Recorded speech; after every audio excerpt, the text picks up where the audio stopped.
20 वर्ष मुख्यमंत्री रहने के बाद चुनाव के 20 दिन पहले अगर आप औद्योगिक नीति की घोषणा कर रहे हैं तो ये दिखाता है कि आपने 20 वर्ष कुछ नहीं किया है। और ये दूसरी बात ये दिखाता है कि बिहार में जनसुराज का इतना डर है कि अब मोदी जी भी आकर पलायन की बात कर रहे हैं, तेजस्वी यादव भी पलायन की बात कर रहे हैं। पहली बार बिहार में पलायन की चर्चा हो रही है कि बिहार में पलायन कैसे रोका जाएगा। तो मैं बिहार के लोगों को आपके माध्यम से यही बताना चाहता हूं कि ये वानगी है। आप देखो, जनसुराज अभी जीता नहीं है। जनसुराज के प्रयास से, आपके सिर्फ खड़ा हो जाने से 400 रुपया का पेंशन 20 वर्ष में जो 410 नहीं हुआ वो 1100 हो गया। आंगनवाड़ी आशा वर्कर का मानदेय डबल हो गया। रसोईया की सैलरी बढ़ गई। अगर बिहार के लोग खड़े होंगे, लोकतंत्र जिंदा होगा।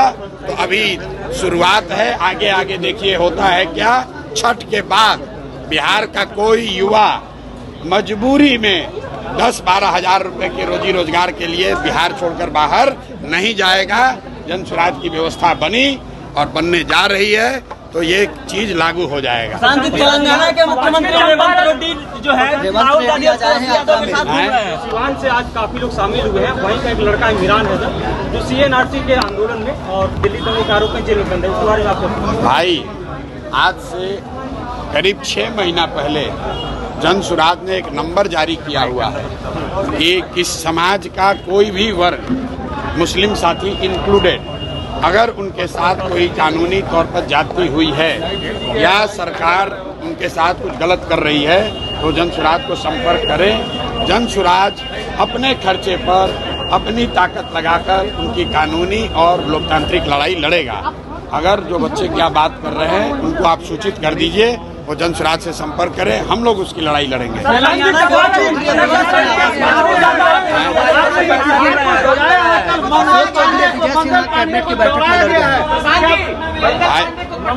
देखिए, ऐसा है, लोगों ने मान ली है क्या? देखिए, मैंने आपको पहले कहा है कि पिछले 3 वर्षों में पटना की सड़कों पर बिहार के लोग पीटे गए हैं। चाहे जो भी गया हो, सरपंच गए, मुखिया गए, अभ्यर्थी गए, टिकटार्थी गए, आंगनवाड़ी सेविका गई, आशा गई, जो गया उसको नेताओं ने, नीतीश कुमार ने लाठी से मरवाया।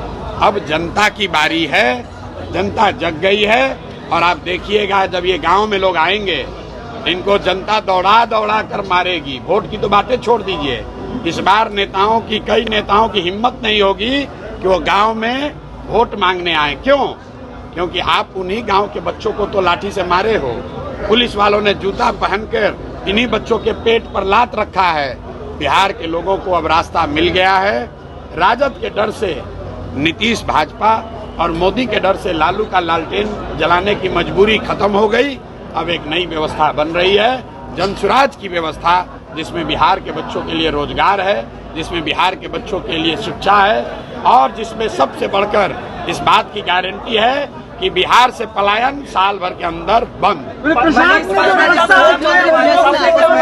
अशोक चौधरी, विजय सिन्हा कैबिनेट के बैठक में आपस में लड़ गए हैं। भाई, ये लोग, इनका कोई आपस में इनका आचार विचार पूरा सिर्फ लूट का झगड़ा है कि कौन कितना ज्यादा लूट सकता है।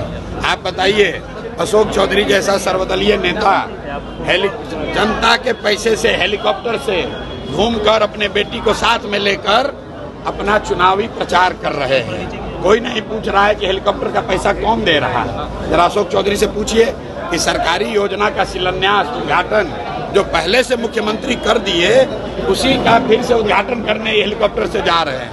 ये नेताओं का कोई वजूद नहीं है। जनता समझ चुकी है, इनका रास्ता खत्म। पश्चिमी चंपारण में 2